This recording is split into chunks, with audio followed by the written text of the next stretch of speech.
ઓમ નમઃ સદેભ્યઃ. ઓમ નમઃ સદેભ્યઃ. ઓમ નમઃ સદેભ્યઃ.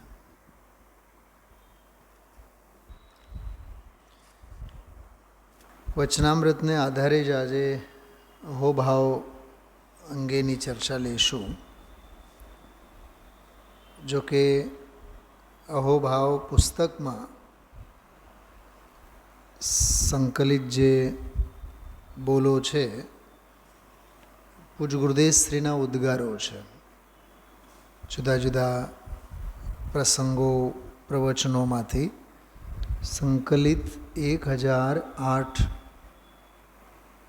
વચનો છે. વચનામૃતમાં પૂજ બહેનશ્રીના શ્રીમુખેથી દૈનિક ચર્ચામાં સરી પડેલા ઉદ્ગારો છે. તો હમણાં આપણે બહુ તાજી જ ચર્ચા છે છેલ્લા 4-6 દિવસમાં મુનિરાજ અંગેના બધા બોલોની ખૂબ સરસ ચર્ચા આવી હતી. 71 નંબરનો બોલ, 78 નંબરનો બોલ, આ બે બોલો, અને ત્યારબાદ 89 નંબરનો બોલ. એ હવે આ આગળ ચર્ચા એની આવશે. 89 નંબરના બોલની ચર્ચા તો હવે તૈયારી જ છે. કેમ કે 78 અને 79 આ બે બોલોની ચર્ચા તો આજે ગુરુદેવશ્રીએ વિશેષ લીધી હતી. આવતીકાલે તો 80 નંબરનો બોલ, સ્ફટિકનો બહુ શ્રેષ્ઠ દૃષ્ટાંત 81 નંબરના બોલમાં આવશે. વળી પાછો અરીસાનો દૃષ્ટાંત 82માં આવશે. અને મંગળ ઉત્તમ અને શરણ સંબંધીનો એક બોલ ફરીથી 83 નંબરના બોલમાં આવશે. જોકે મંગળ ઉત્તમ અને શરણ સંબંધીનો બોલ છેલ્લે આપણે 64માં બોલમાં જોઈ ગયા છીએ. જો આ બધું આમ રીસાયકલ કેવું થતું હોય એટલે મને તો આ બોલો જ્યારે આગળ પાછળ આમ કમ્પેરિઝન કરું છું ને તો એક વાત તો ચિત્તમાં આવે કે જ્ઞાનીના ચિંતનમાં એકને એક વિષય વારંવાર કેવું ઘોળાતું હોય છે. એટલે એ વિષયની અગત્યતા ખ્યાલમાં આવે. અને બીજી વાત, અધ્યાત્મનો કુંડાળો જે છે ને કેવું એ આત્માને લગતું છે, જ્ઞાન અને વૈરાગ્યને લગતું છે. એટલે એની એક સીમિત મર્યાદા ખ્યાલમાં આવે. અધ્યાત્મનો અર્થ જ હોય છે અંતરંગ. એ શબ્દનો અર્થ જ છે અંતરંગ. અંતરંગમાં તો શું હોય? અંતરંગ વૈભવ જ હોય. જ્ઞાન, વૈરાગ્ય એ જ હોય અંદરનો છે. એ આમ અનંત, પણ એ અનંત વૈભવની કથા ટૂંકમાં જ કરવામાં આવે છે. કૃપાળુદેવનો જે ફૂટકર એમના દોહરાઓ છે આત્મસિદ્ધિ સિવાયના બીજી જે એમની બધી નાની મોટી રચનાઓ છે એમાં એક બહુ સરસ દોહરો આવે છે. 14 બિંદુ સમુદ્રમાં ઉલટી આવે એમ, દ્વાદશાંગનું જ્ઞાન પણ ઉદાહરણ પણ તેમ. ઉલટી એટલે જે તરંગો મોજાઓ ઉછળે ને દરિયામાં, દરિયો તો ભલે ને એક છે, મોજાઓ કેટલા પારાવાર ને. હા, કોઈ અંત નથી મોજાઓનો. જેટલા કિનારા.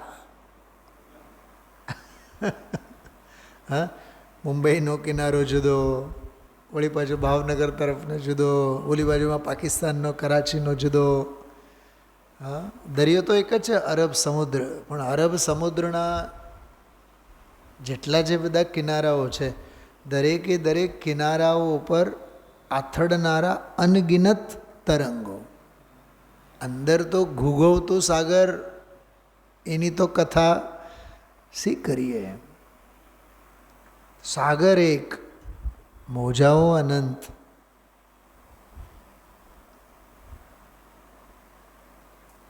કઈ મોજાની વાત કરીએ અને કઈ મોજાની વાત મૂકીએ એમ સ્વભાવ ભાવ આનંદ ગુણોનો સંગ્રહ, ગુરુદેવશ્રીની ભાષામાં ગુણોનો ગોદામ, ગુણોનો ગોડાઉન એમ પણ કહેતા હોય. હા, સ્વભાવનો સાગર. આવું છે આ હરિ અનંત, હરિ કથા અનંતા. તો એ શ્રીમદજીનો એ છંદ બહુ સરસ છે કે દ્વાદશાંગમાં એ 14 બિંદુ સમુદ્રમાં, એમ 14 બિંદુ સમુદ્રમાં ઉલટી આવે એમ. 11 અંગ અને 9 પૂરું દ્વાદશાંગ. હા, એટલે એ દ્વાદશાંગ રૂપી સમંદરમાં જે આ શાસ્ત્ર અને દ્વાદશાંગની રચના કરવામાં આવી, એ તો સિંધુમાં બિંદુ સમાન છે એમ. ખ્યાલમાં આવ્યો. અથવા એક બીજો એક દાખલો આપણે વિચારો કે આમ શાસ્ત્રી મેદાન જેવો કે રેસકોર્સ જેવો મોટો મેદાન. હવે એમાં મેદાનના રૂએ રૂએ ધૂળ કેટલી પડી હોય, એમાંની એક કણી, બરાબર, એમ આત્મારૂપી મોટો મેદાન, એમાં આનંદ ગુણરૂપી કાંકરા અથવા ધૂળ. ધૂળ એ વ્યતિરેક દ્રષ્ટાંત છે, પણ એમાંની એક કણી એટલે દ્વાદશાંગ. અચ્છા, અધૂરામાં પૂરું. કમલેશભાઈ, જે અનુભવ ગોચર છે એને વાણી ગોચર ક્યાંથી કરો તમે? સાહેબ, તમારા જમાનાની એક વાત કરો, કદાચ આપને ખ્યાલ હોય. આ આલ્ફ્રેડ સ્કૂલમાં ગાંધીજી જ્યારે ભણતા, 8મા 9મા ધોરણમાં હતા, નિબંધ સ્પર્ધા યોજાણી હતી. ઇન્સ્પેક્શન માટે સાહેબ આવવાના હતા. જે તે ગાળે અંગ્રેજે જ હોય. નિબંધ આપવામાં આવ્યો, મા ઉપર નિબંધ લખો. ગાંધીજી કાંઈ ન લખ્યો. જે ભવિષ્યના બેરિસ્ટર છે, રાષ્ટ્રપિતા થવાના છે, જેને આખું વિશ્વ રાષ્ટ્રપિતા તરીકે ઓળખશે, એ એમ લખે છે, માં તે માં બીજા વગડા નાવા. તો બીજા બધા છોકરાઓ તો 10-10, 20-20 પાના ભરી ગયા, તોય નિબંધમાં પહેલો નંબર તો ગાંધીજીનો જ આવ્યો. કા એક કહેવત માત્ર લખ્યું એણે, માં તે માં બીજા વગડા ના વા. આટલું જ લખ્યું, નંબર પહેલો આવ્યો. વાત તો સાચી છે કે માતૃત્વ છે એ અનુભવ ગોચર છે, એ વચન ગોચર નથી. અને હજી એક વાત કરું, બહુ ગજબની વાત શાસ્ત્રોમાં આવે છે. જેમનો મહિમા અનંત હોય, જેમનો સ્વરૂપ અનહદ હોય, અમર્યાદ હોય, એને વાણીમાં વચનોમાં બાંધવું, એની વ્યાખ્યા કરવી, એ વસ્તુનો અપમાન છે, આવરણવાદ છે.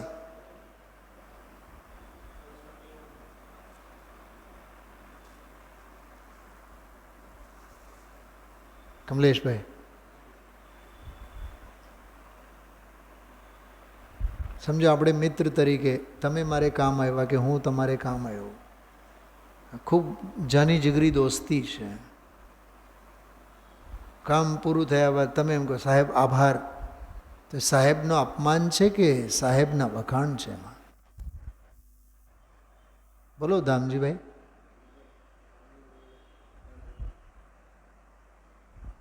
માં હજારો કામ કરે દીકરાના, દીકરો દર વખતે થેન્ક યુ કહે અને આભાર વિધિ કરે.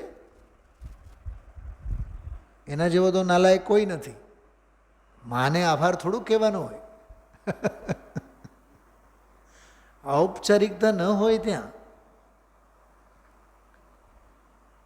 જ્યાં સાચો સ્નેહ સન્નિકટતા હોય ત્યાં ફોર્મેલિટી ન હોય, આભાર વિધિ ન હોય. એમ સ્વભાવના વખાણ ક્યાંથી થાય, કેવી રીતે થાય? એમ એટલું કહી દીધું કે ભાઈ સ્વરૂપની લીલા જાત્યંતર છે.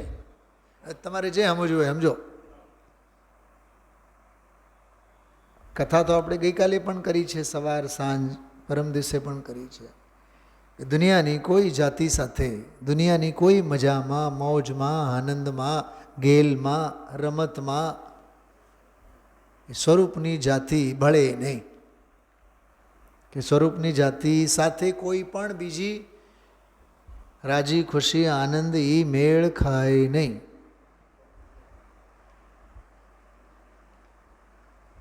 ખ્યાલમાં આવે છે.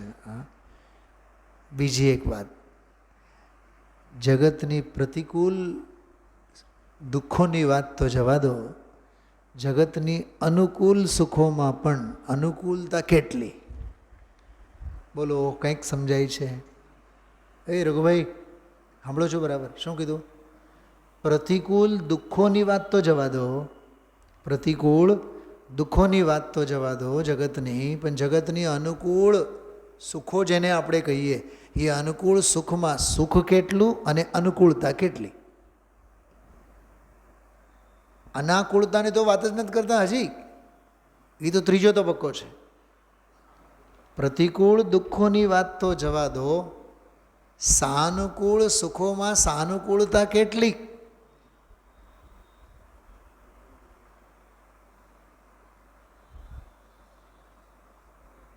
ને સ્ટેશને આપણે જવું છે, રિક્ષાની જરૂર નથી, આપણી પાસે આપણી બાઇક છે, પણ બાઇકમાં પેટ્રોલ તો વાપરવાનું ને, અને ત્યાંય જઈને તમારે મૂકવાનું તો ખરું ને. ખ્યાલમાં આવે છે? જેને આપણે તથાકથિત અનુકૂળતા કહીએ છીએ, માનીએ છીએ, એ સાનુકૂળતામાં પણ પ્રવચન સારમાં એક ગાથા છે બહુ સરસ, 56 નંબરની ગાથા, 5-6. સપરમ, સૌથી પહેલી શરત, સપરમ પરાધીન. સાહેબ, મને આ ઘણીવાર આપણે જ્યાં આહાર વિધિ માટે જઈએ છીએ ને, ત્યાં મને એક ફીલ થાય. મને યોગસારનો દોહરો બહુ યાદ આવે. સાચું કહું તમને, બિલકુલ જનવાણી મારી સામે છે. ઘણીવાર આમ લાઈન લાગી હોય અને આપણે ઓલો કાઉન્ટર ઉપર જઈને ટોકન લઈને લાઈનમાં ઊભા હોય, વિવેક, એ બધી વાત એની જગ્યાએ કમલેશભાઈ, વિવેક, વડીલો છે, આગળ જવા દેવાનું, આપણે લાઈનમાં શાંતિથી ઊભું રહેવાનું.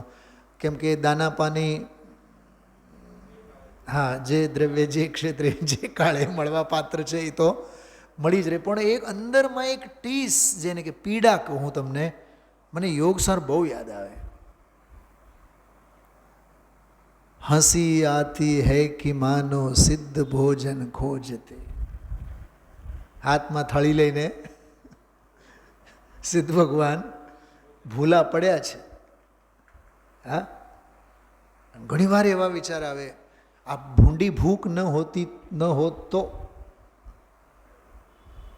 ભૂંડી ભૂખ ન હોત તો, લખો નિબંધ એના ઉપર રાજુભાઈ, તો શાપરની પ્રદક્ષિણા ન થાત. 18 દોષો છે ને, 18 અનંત ભગવાનમાં જે નથી હોતા, 18 દોષોથી રહિત હોય છે. એમાં સૌથી પહેલો દોષ છે ભૂખ, ક્ષુધા.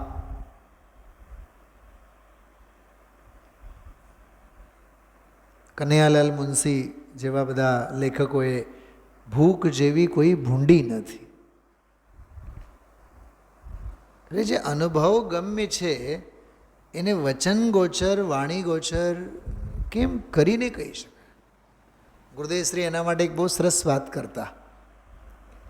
શત્રુ પાસેથી વખાણ કેટલા કરાવીએ? જેમ કે ઇન્ડિયા જીતે, પાકિસ્તાની પાસેથી કેટલા વખાણ કરાવીએ? આપણે હિન્દુસ્તાનના તમે ગીત ગાઓ, તાળી પાડો, દિલ તો રડતું જ હોય. કેમ કે એ શત્રુ તો શત્રુ જ છે. એમ અનુભવ ગમ્ય વિષય માટે વાણી તો શત્રુ છે. કેમ કે અનુભવ ગમ્ય છે એ ચેતન છે અને વાણી છે એ જડ છે. તો જડ ભાવે જડ પરિણમે. ચેતન ચેતનમય. સાંભળો, વાણી વધી વધીને આત્મા માટે એટલું જ કહેશે કે ભાઈ તું તો વચન અગોચર છે. શું શું કીધું? વચન એટલું જ કહેશે કે હે ભગવાન, હે આત્મન, તું તો વચન અગોચર છે, એટલું જ કહેશે. અથવા વધી વધીને હજી અંદરની વાત કરીએ તો એટલું કહેશે કે ભાઈ તું તો અનુભવ ગોચર છે. પણ અનુભવ તો નહીં જ કરાવે ને.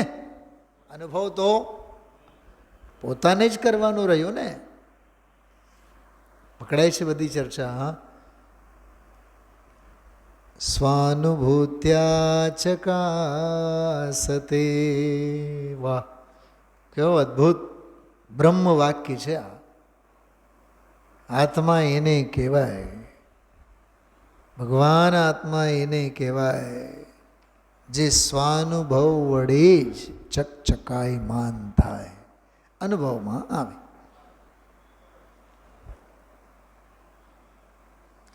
એટલે આ બધા અહોભાવમાં જે ઉદ્ગારો બધા મુનિરાજો અંગેના છે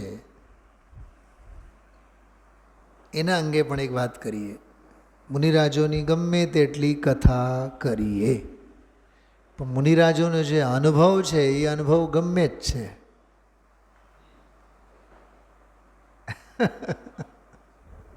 શું કીધું? હા, કૃપાળુદેવ એમ કહે છે શાસ્ત્રોમાં માર્ગ છે, માર્ગનો મર્મ તો જ્ઞાનીઓના હૃદયમાં છે. શાસ્ત્રોમાં તો માર્ગ છે પણ માર્ગનો મર્મ તો જ્ઞાનીઓના હૃદય વગે છે. એમ અહોભાવ અંગે શાસ્ત્રોમાં વર્ણન તો ઘણું મળશે પણ અહોભાવનો જે મર્મ છે એ જ્ઞાનીઓના હૃદય વગે હોય.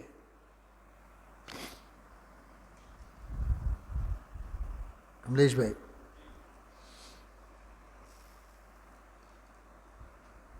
એકલવ્યને ગુરુ દ્રોણ કેટલી વખત મળ્યા હશે? અષ્ટદ્રવ્ય વડે એની પૂજા કરી હોય. પહેલી અને છેલ્લી વાર માગવા આવ્યા, ધનુર્વિદ્યા આપવાની ના પાડી, જતા રહ્યા. પહેલી વાર અને છેલ્લી વાર એક જ વખત મળ્યા હતા એકલવ્ય. રાજુભાઈ સાંભળજો, બહુ જોરદાર વાત કરું છું. એક વખત માત મળ્યા ત્યારે પણ હા ન મળી, ના જ મળી. ત્યારે એને તો હજી ધનુર્વિદ્યા એટલે શું એ ખબર નહોતી.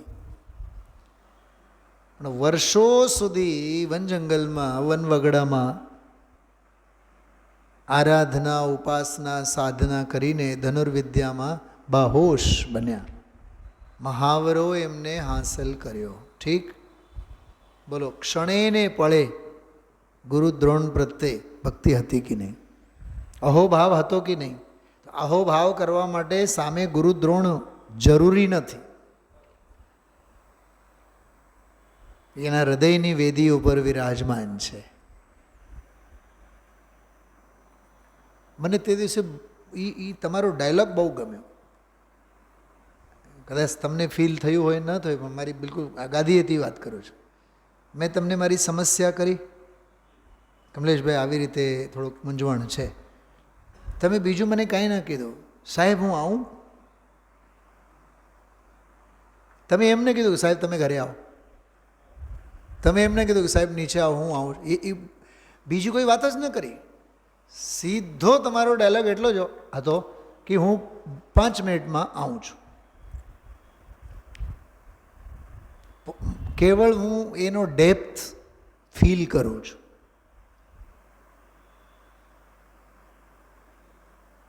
મેં બીજો એક દાખલો તમને આપું અહોભાવ અને ભક્તિનો.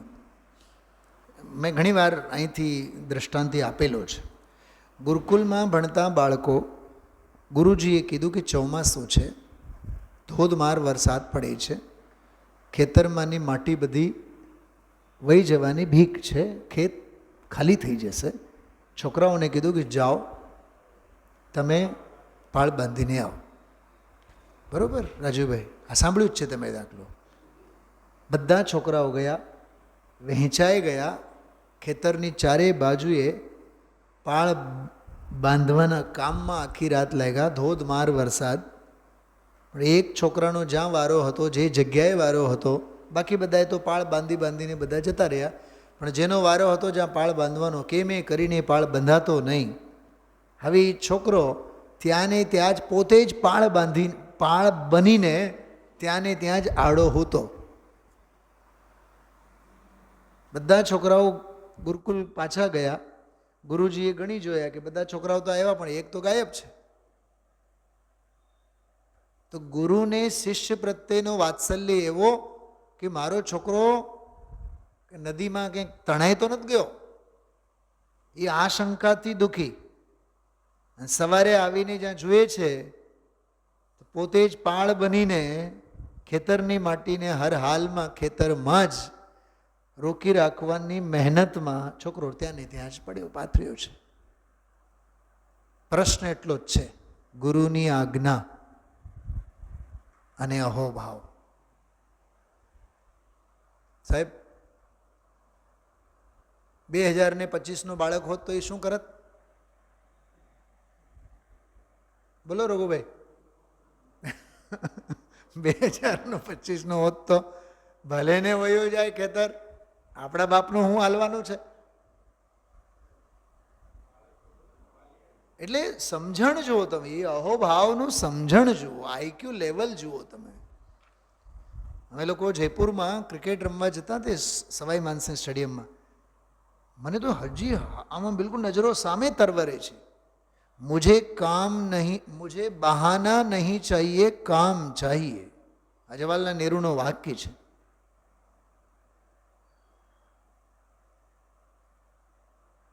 આપણા માટે પણ શું કે બહાનાઓ કહે ને, આપણે બાનું કાઢે. એમાં બાનું કાઢવાનું હોય તો બસ એક કંઈક રીઝન જ જોઈએ, કારણ જ જોઈએ.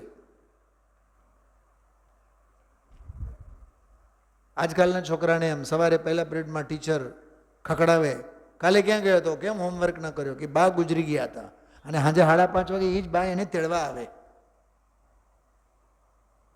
અરે બાનું તો કાઢ્યું બાના મોતનું, અને એ બા તો ભૂત બનીને વળી પાછા હામે હુબા. એટલે જેને બાનાબાજી જ કરવી છે, અથવા શ્રીમદજીના શબ્દોમાં કહીએ, જો ઈચ્છો પરમાર્થ તો કરો સત્ય પુરુષાર્થ. સત્ય પુરુષાર્થમાં, સત્ય શબ્દમાં બહુ મરમ છે. એ સત્યમાં આ બધું છુપાયેલું છે. અહો ભાવ, હર હાલમાં પહોંચી વળવાનું.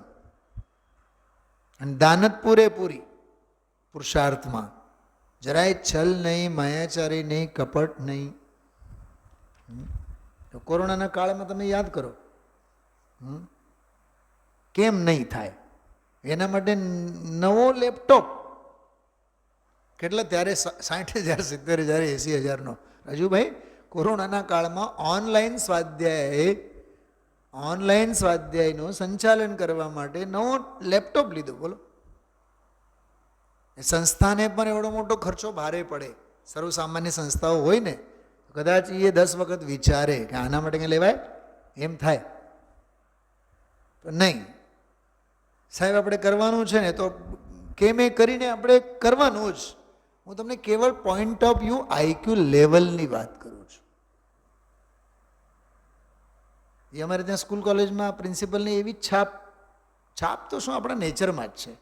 કોઈ કામ માટે કોઈ દિવસ ના નહીં જ કહેવાનું, થઈ જશે.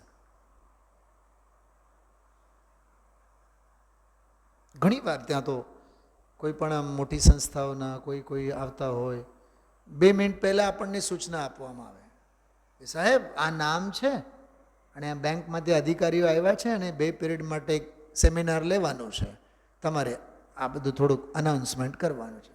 હા, થઈ જશે. એમાં મૂંઝાવવાનું શું? કરવાની દાનત, પહોંચી વળવાની ભાવના જો હશે ને તો Impossible is a word only found out in the foolishness dictionary. અસંભવ નામનો શબ્દ કેવળ મૂર્ખાઓના જ શબ્દોમાં જોવા મળે છે. અમારાથી તો નહીં જ થાય, અમે તો પહોંચી જ ન શકીએ, આને કહેવાય બહાનાબાજી. એટલે જ કૃપાળુદેવે કીધું કે ભાઈ જો અહોભાવ હશે ને, તમે બે છંદ યાદ આવે છે મને. સર્વજ્ઞનું ધર્મ સુશરણ જાણી, આરાધ્ય આરાધ્ય પ્રભાવ આણી. આ બીજી લીટી બહુ ગજબની છે. પ્રભાવ આણીને આરાધના કરો. કમલેશભાઈ જબરદસ્ત છે. મેં તો પહેલી વખત જ્યારે આ વાંચ્યું હતું આજથી વર્ષો પહેલાં, મને તો ખરેખર આમ હૃદય આમ દ્રવી ઉઠ્યું. એમ શું લખ્યું છે આ મહાપુરુષ. મરસિયા ગાતા હોય અને મરસિયામાં બેઠા હોય એટલે મોઢું બગાડીને ન બેસો એમ કહે છે. ઉલ્લસિત વીરીએ. ખ્યાલમાં આવ્યું? આ બધી પોઝિટિવિટી છે, આમ સકારાત્મકતા છે. સાવ નકામા નઠારા નિષ્કર્મ અને નિકમ્મા અને નમાલા જેવા એનું કામ નથી. આ ઉછળતા વીરીનું કામ છે. એ જે ઉછળતો વીર છે ને એ અહોભાવ છે. એ હું એનો ભાવ ભાષણ તમને કરાવવા માગું છું. એટલે મુનિપણું જે આમાં સમજાવવા માગે છે બે ત્રણ બોલોમાં, અદ્ભુત એની લીલા સમજાવે છે. આવે ભલે ને ઘોર ઉપસર્ગો આવે, પરિસહો આવે, દીક્ષા લેતા પહેલાં જ એમને સ્વીકારી જ લીધું છે. અમે જે માર્ગે જવાના છીએ એ માર્ગે તો ઘોર ઉપસર્ગ તો આવવાના જ છે. એવરેસ્ટ સર કરવા જાય તો એને ખબર જ છે ગમે ત્યારે બરફની શિલાઓની નીચે દટાઈ જ જવાના છીએ. ભેકડો ખડી જ પડશે, માથે પડશે. જે સતહ પરથી ચાલતા હોય કદાચ એ આખું ને આખું ધસી જાય, નીચે જમીન દોસ્ત થાય. એટલે તમે જુઓ આમ એ જે વિલ પાવર છે,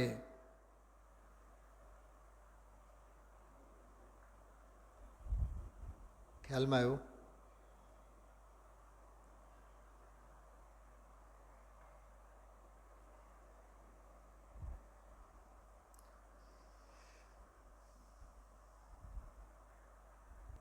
જો સાંભળજો, પંક્તિ કેવી છે? सर्वज्ञ के वचन सदा जयवंत रहेंगे, इस काल में सदा ही जैन संत रहेंगे. અહોભાવનો વિષય છે ને એ તો મૂળ. સર્વજ્ઞ કે વચન સદા જયવંત रहेंगे, इस काल में सदा ही जैन संत रहेंगे. जिन धर्म अंत तक वही जीवंत रखेंगे, इस काल में सदा ही जैन संत रहेंगे. હવે એની કડી સાંભળજો, બહુ જોરદાર છે. प्रतिकूलताओं में भी समता भाव संभारा. જો આ માથે પરિસહ ઉપસર્ગ વગેરે આવશે તો પહેલેથી સ્વીકારીને જ ચાલે છે ને. એ તો प्रतिकूलताओं में भी समता भाव संभारा, जिनने सदा स्वयं को अकरता ही निहारा. હા, કેટલી માર્મિક વાત છે.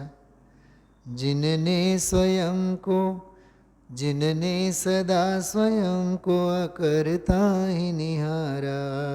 જો એમનું ઉજળું ભવિષ્ય કેવું છે. નિશ્ચિત ही एक दिन वो, निश्चित ही एक दिन वो भव का अंत करेंगे,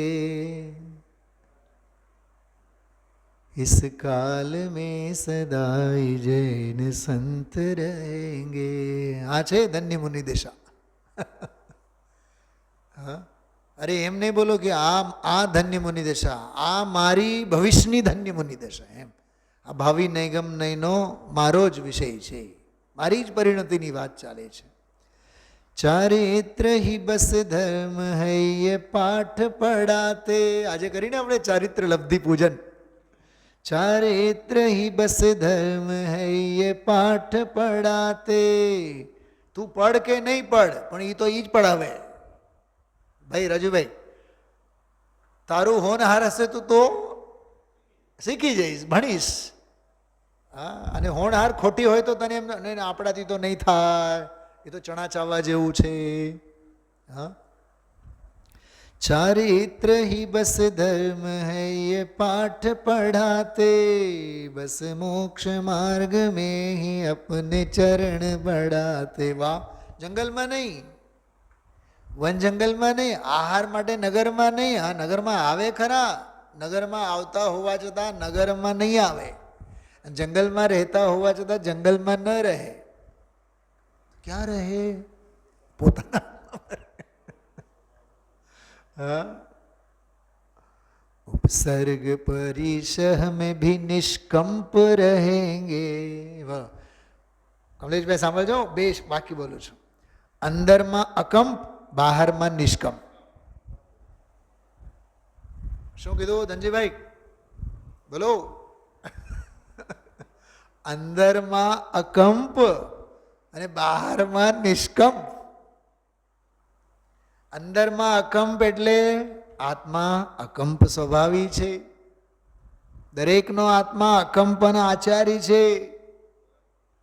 અંદરનો નાયક સ્વભાવ, બરોબર. અને બહારમાં પરિસરનો ઉપસર્ગ છે, ક્યાંય અટકતા નથી, માટે નિષ્કંપ છે. અંદર અકંપ, બાહરમાં નિષ્કંપ. उपसर्ग परिसह में भी निष्कंप रहेंगे, इस काल में सदाई जैन संत रहेंगे.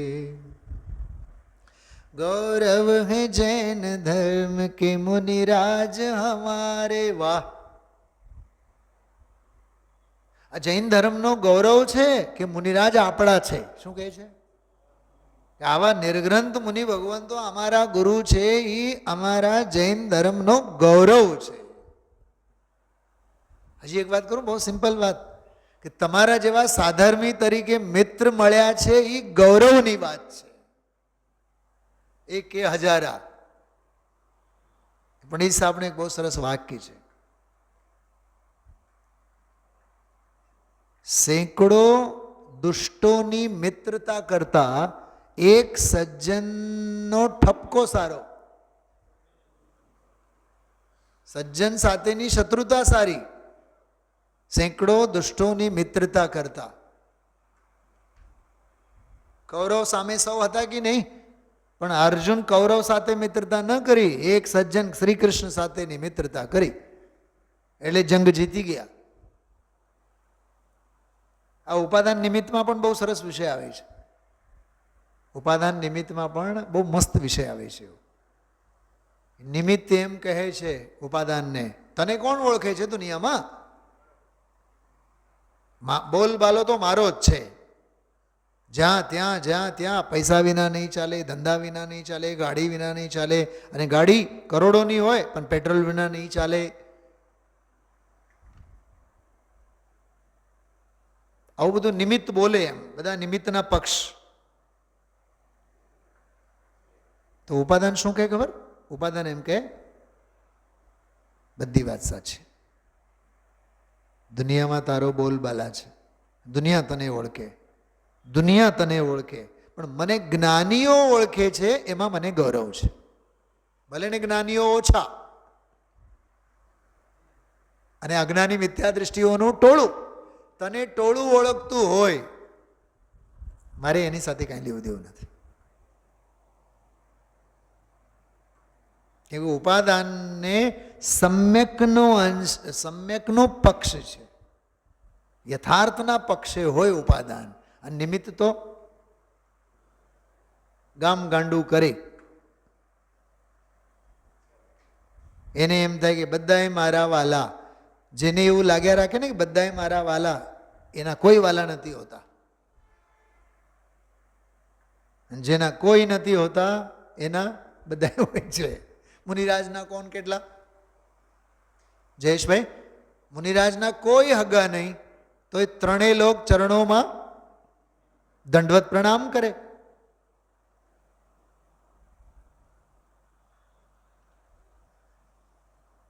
પહેલાં આમ વ્યક્તિગત મને પણ આમ, જોકે એટલું બધું ડીપલી ન હોય, પણ આમ ક્યાંક કોઈ નવી જગ્યાએ જઈએ ને આપણે વ્યાખ્યાન માટે, સ્વાધ્યાય માટે, તો એક વ્યક્તિ બોલાવ્યા હોય આપણને, એને જ આપણે ઓળખતા હોય, આખી સભા ભરી હોય, તો પહેલાં આમ વિદ્યાર્થી લાઈફમાં એમ થતું, આ ગામમાં તો આપણને કોઈ ઓળખતું નથી, પણ એક સ્વાધ્યાય પૂરો થાય એટલે પછી 500ની ભીડ લાગે. બીજે દિવસે સવારે તો પછી બધાએ નાના મોટા આમ જોતામાં 2 4 6 દિવસ થાય એવા આપણે રાગ અનુરાગ હશે તો એવા હેવાઈ જઈએ જાણે કે બધાએ આપણા. અને Tata bye bye see you જ્યારે ટ્રેનમાં બેઠા, તમે તમારી ઘરે, અમે અમારી ઘરે, ત્યારે પ્રવચન સારનો ચરણાનિયોગ ચૂલિકા યાદ હું કરું, આત્માર્થીને લોક સંસર્ગ તો અંતરાય હોય છે.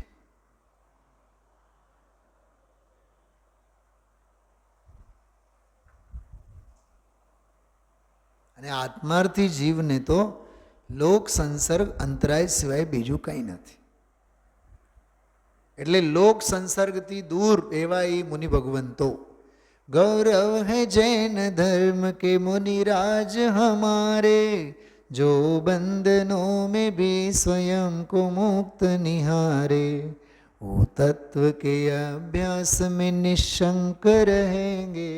वाह, भेद ज्ञाननी अप्रतिहत धारा. इस काल में सदा ही जैन संत रहेंगे. जो माने मुनि को वही तो पुण्य आत्मा, जो जाने मुनि को वही तो भव्य आत्मा.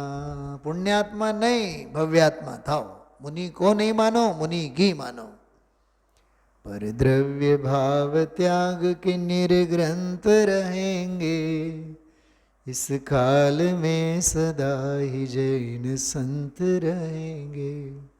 करते त्रिकाल वंदना वनवासी संत की, अनियत विहारी है सदा महिमा महंत की. अनियत विहारी, वाह, બહુ મસ્ત શબ્દ છે આ, પ્રવચન સારનો શબ્દ છે. અનિયત વિહારી, કઈ દિશામાં વિહાર કરશે નો નક્કી. વિહાર કરી જ કરશે જ એ નક્કી નહીં. બેઠા સામાયિકમાં શ્રેણી માંડી ગયા, જ્યાં બેઠા ત્યાં ને ત્યાં, હમણાં તો હતા છત ઉપર બેઠા હતા, પહોંચી ગયા સમશ્રેણીમાં નમો સિદ્ધાણમ. અરે મુનિરાજ તો ગયા, પીછી કમંડળ તો અહીંયા જ છે, ક્યાં ગયા? ગયા, એ તો અહીંયા ગયા. જે છૂટવાનું હતું છૂટી ગયું, અને જેને જવાનું હતું નમો સિદ્ધાનંદમાં જેને વિરાજમાન થઈ ગયા. અનિયત વિહારી, બહુ સરસ શબ્દ છે, અનિયત વિહારી. અરે આહાર પણ એમ જ છે ને, અનિયત આહાર, એના માટે બનાવેલો ઉદ્દિષ્ટ નહીં. जो नंत काल मुक्ति रमाकंत रहेंगे, સાદી અનંત કાળ માટે મુક્તિ રૂપી રમણીના પતિ કંત સ્વામી થઈને રહેશે. इस काल में सदाई जैन संत रहेंगे. આવું છે. ચલો ત્રણેય બોલ આપણે 2 મિનિટ વાંચીએ, આનંદ લેશો આપણે અહોભાવના સંદર્ભમાં. જો 71 નંબરનો બોલ. ધન્ય તે નિર્ગ્રંથ મુનિદશા. મુનિદશા એટલે કેવળ જ્ઞાનની તળેટી. મુનિને અંદરમાં ચૈતન્યના અનંત ગુણ પર્યાયનો પરિગ્રહ હોય છે. વાહ, પરિગ્રહ, ઓમ અપરિગ્રહી, અને આમ અંદરનો પરિગ્રહ. વિભાવ ઘણો છૂટી ગયો હોય છે, પૂરો નહીં, કે મુનિદશા છે ને હજી, એટલે ઘણો. ગ્રહસ્થ હોય તો થોડો છૂટી ગયેલું છે, કેવળી ભગવાન હોય તો પૂરેપૂરો છૂટી ગયો હોય છે. આ મુનિરાજ વચ્ચેની દશા છે, ઘણો છૂટી ગયો હોય છે. બહારમાં સામાન્ય પર્યાયના સહકારી કારણભૂતપણે દેહ માત્ર પરિગ્રહ હોય છે. પ્રતિબંધ રહિત સહજ દશા હોય છે. વાહ, પ્રતિબંધ રહિત. તમારે પાઠશાળા તો લેવી જ પડશે, અને 1-2 કલાક વ્યાખ્યાન તો કરવા જ પડશે. કોઈની સાથે બંધાયેલા નથી. અપ્રતિબંધપણું. શિષ્યોને બોધ દેવાનો કે એવો કોઈ પણ પ્રતિબંધ એમને હોતો, શિષ્ય જ નથી હોતા. પ્રતિબોધ કોને આપવાનો? પોતે જ ગુરુ છે ને પોતે જ શિષ્ય છે. સ્વરૂપમાં લીનતા વૃદ્ધિંગત હોય છે. એક તો આ બોલ જો 78મો બોલ બહુ સરસ છે. સ્વરૂપની લીલા જાત્યંતર છે. મુનિરાજ ચૈતન્યના બાગમાં રમતા રમતા કર્મના ફળનો નાશ કરે છે. વાહ! રમતમાં પરાને નહીં, બહારમાં આસક્તિ હતી તે તોડીને સ્વરૂપમાં મંથર સ્વરૂપમાં લીન થઈ ગયા છે. સ્વરૂપ જ તેમનું આસન. વાહ! સ્વરૂપ જ તેમનું આસન, સ્વરૂપ જ નિદ્રા, સ્વરૂપ જ આહાર છે. તેઓ સ્વરૂપમાં જ લીલા, સ્વરૂપમાં જ વિચરણ કરે છે. સંપૂર્ણ શ્રામણ્ય પ્રગટાવીને તેઓ આ શું છે? સંપૂર્ણ શ્રામણ્ય એટલે શ્રામણ્ય એટલે શ્રમણપણું. શ્રમણપણું એટલે શુદ્ધોપયોગરૂપ મુનિધર્મ. બાહ્યલિંગની વાત નથી આ. શ્રામણ્ય, શ્રમણપણું, ભાવલિંગ, એને પ્રગટાવીને તેઓ લીલા માત્રમાં શ્રેણી માંડી કેવળ જ્ઞાન પ્રગટાવે છે. અને આ એક બોલ બહુ સરસ 89 નંબરનો બોલ એ આવશે હજી. મુનિરાજને એકદમ સ્વરૂપ રમણતા જાગૃત છે. એકદમ પરાકાષ્ઠા એમ કહે છે. સ્વરૂપ કેવું છે? જ્ઞાન આનંદ આદિ ગુણોથી રચાયેલું છે. જો જ્ઞાન આનંદ આદિ ગુણોથી રચાયેલું છે. પર્યાયમાં સમતા ભાવ પ્રગટે છે. શત્રુ મિત્રના વિકલ્પ રહિત છે. નિર્માણતા છે. વાહ! દેહ જાય પણ માયા થાય અને રોમમાં. સોનું હો કે તણકલું બેય સરખા છે. ગમે તેવા સંયોગ હોય, અનુકૂળતામાં ખેંચાતા નથી, પ્રતિકૂળતામાં ખેદાતા નથી. એટલે ખેલ છે, બોલમાં જ શબ્દો છે. અનુકૂળતામાં ખેંચાતા નથી, પ્રતિકૂળતામાં ખેદાતા નથી. જેમ જેમ આગળ વધે તેમ તેમ સમરસ ભાવ વધારે પ્રગટ થતો જાય છે. એટલે આ વચનામૃતમાંથી આવી રીતે મુનિરાજો અંગેના બધા બોલો કમસે કમ આમાં નહીં તો 50 ઉદ્ગારો નીકળશે. એવા 95 નંબરનો પણ એક બોલ બહુ સરસ છે. મુનિઓ અસંગપણે આત્માની સાધના કરે છે. સ્વરૂપ ગુપ્ત થઈ ગયા છે. પ્રચુર સ્વસંવેદન જ મુનિનો ભાવલિંગ છે. કેટલો સરસ અહોભાવના અદ્ભુત બધા ઉદ્ગારો. વિચારીએ આજે વચનામૃતના 4 બોલોને આધારે આપણે બધી થોડીક ચર્ચા કરી. ખાસ કરીને 20-25 મિનિટ સુધી શરૂઆતમાં અહોભાવ એનો જે ભાવ પક્ષ છે એનો ભાવ ભાષણ આપણે કર્યું છે. ઓલી ભક્તિ તો લીધી જ સરસ મજાની. ઓમ નમઃ સિદ્ધેભ્યઃ.